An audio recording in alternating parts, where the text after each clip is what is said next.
Mechanical and physically experiment in the lab.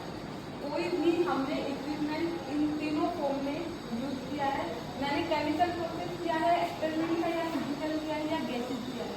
तीनों form में मैंने जो इक्विपमेंट यूज किए हैं उनके अंदर कुछ लाइफ एग्जिस्ट हो जाती है, लाइक इंक्लूडिंग स्पोर्स या फिर माइक्रोबियल लाइफ एग्जिस्ट हो जाती है। तो सबसे पहले हम उनको स्टेरिलाइज करेंगे, उसके बाद हम नेक्स्ट एक्सपेरिमेंट करेंगे।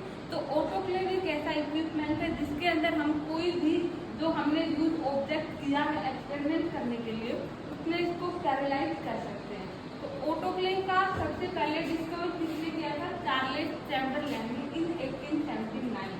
फर्स्ट ऑफ ऑल ऑटोक्लेव को डिस्कवर करने के बाद उन्होंने इस वर्ड को भी डिस्कवर किया था कि ये ग्रीक का वर्ड है, ग्रीक से हमने ऑटोक्लेव लिया है।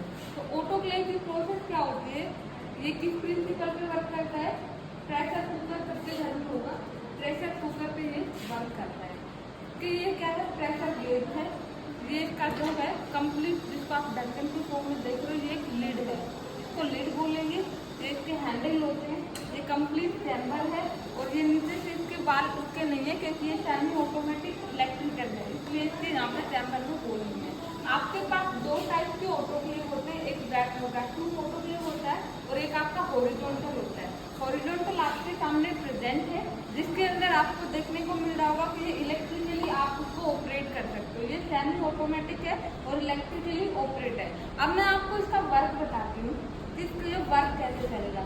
जो हमारी कोल्ड एयर होगी वो नीचे से एस्केप करेगी और इसके बॉटम से जो है एयर, जो एक्स्ट्रा ऑर्डिनरी जो स्टीम होती है वो निकल जाएगी। जो आप ये देख रहे हैं जिसको आप फिफ्टी बोलते हो, ये स्टीम रिलीज वाल्व है, ये इसके सेफ्टी वाल्व है, ठीक है। ये कंप्लीट लीड है और ये हमारा प्रेशर गेज है जिससे हम टेम्परेचर को देखते हैं। ये तीन लिहाज पे वर्क करता है, आपका टेम्परेचर हो गया, आपका टाइम हो गया और आपकी पावर होगी। जितना आपका टेम्परेचर होगा उतनी आपकी पावर लगेगी और उतना ही आपका टाइम होगा। सबसे पहले मैं आपको बता दूं, इसका प्रिंसिपल है बेज लॉ।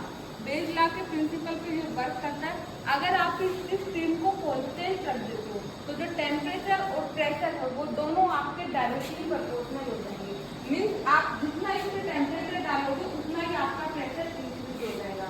जो इक्विपमेंट को स्टेरिलाइज करने के लिए स्टीम आपको चाहिए वो इसके अंदर रहेगी, बाकी की जो आपकी एक्स्ट्रा ऑर्डिनरी स्टीम है वो इससे रिलीज हो जाएगी थ्रू इन वाल्व, ठीक है।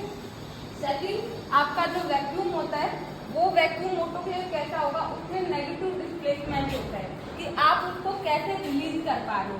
एक वैक्यूम प्रेशर के थ्रू आपको ऑटोक्लेव जो वैक्यूम वाला है उसमें से आपके वैक्यूम के थ्रू जो एक्स्ट्रा ऑर्डिनरी है वो रिलीज होगी। एक ऑटोक्लेव होता है जिसके चैम्बर में होल्स होते हैं, वो बड़ा होता है, उसके चैम्बर में होल्स होते हैं। जो एक्स्ट्रा ऑर्डिनरी आपकी स्टीम होगी जो आपके इक्विपमेंट को स्टेरिलाइज नहीं कर सकती है वो आपकी सारी रिलीज उन होल्स के थ्रू ऑटोमेटिक ओपन हो जाएगी और जैसे ही आपकी जो स्टीम आपको चाहिए ऑब्जेक्ट को स्टेरिलाइज करने के लिए वो स्टीम उसके अंदर रहेगी और वो होल ऑटोमेटिक क्लोज हो जाएंगी। सेकंड, आपका जो ऑटोक्लेव होगा उसमें आपको सेफ्टी क्या रखनी है। आप अगर आप लैब कोट वियर करते हैं तो आपके लैब कोट बटन मिलती है, आपको आई प्रोटेक्टेड इसके अंदर वर्क करना है। सेकेंडली, आप जो भी इक्विपमेंट इसके अंदर स्टेरिलाइज करना चाह रहे हैं, मैं आपको एग्जांपल दूं तो फोर्सेप्स का।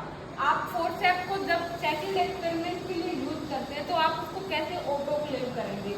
फोर्सेप्स के जो आपका फिल्टर पेपर होता है, सबसे पहले फिल्टर पेपर से फोर्सेप्स को कवर करेंगे, उसके बाद आपकी फॉइल पेपर को कवर करेंगे, इसके अंदर डालेंगे और सबसे पहले इसके अंदर आपका सेमी ऑटोमेटिक है इसलिए मैं आपको इसके बारे में बता रही हूँ। वरना जो बड़ा ऑटोक्लेव होता है जिसके चैम्बर में होल्स होते हैं उसमें एक जो आपको प्रेशर गेज है ये आपको यहाँ पे सेट मिलेगा, आपको दो वाल्व मिलेंगे, एक वैक्यूम वाल्व मिलेगा और एक आपको ये सेफ्टी वाल्व मिलेगा।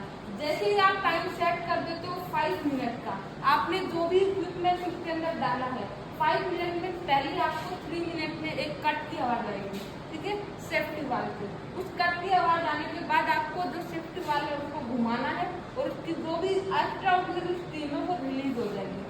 उसके बाद में आपको फिर से सेट करना है 5 मिनट पे। 5 मिनट के बाद आपका फिर से कट की आवाज आएगी, आपको वो रिलीज करना है। जैसे आपके प्रेशर कुकर में ऊपर से जो एक्स्ट्रा ऑर्डिनरी स्टीम होती है वो निकलती है, सिमिलरली आपके ऑटोक्लेव में जो एक्स्ट्रा ऑर्डिनरी स्टीम है वो आपको इंडिकेट करेगा कट की आवाज आपको प्रेस को घुमाना है और वो सारे रिलीज हो जाएंगे। उसके बाद उसको वापस सेट कर देना है और वो आपके जो भी ऑब्जेक्ट ऑटोक्लेव के अंदर है वो सारे स्टेरिलाइज हो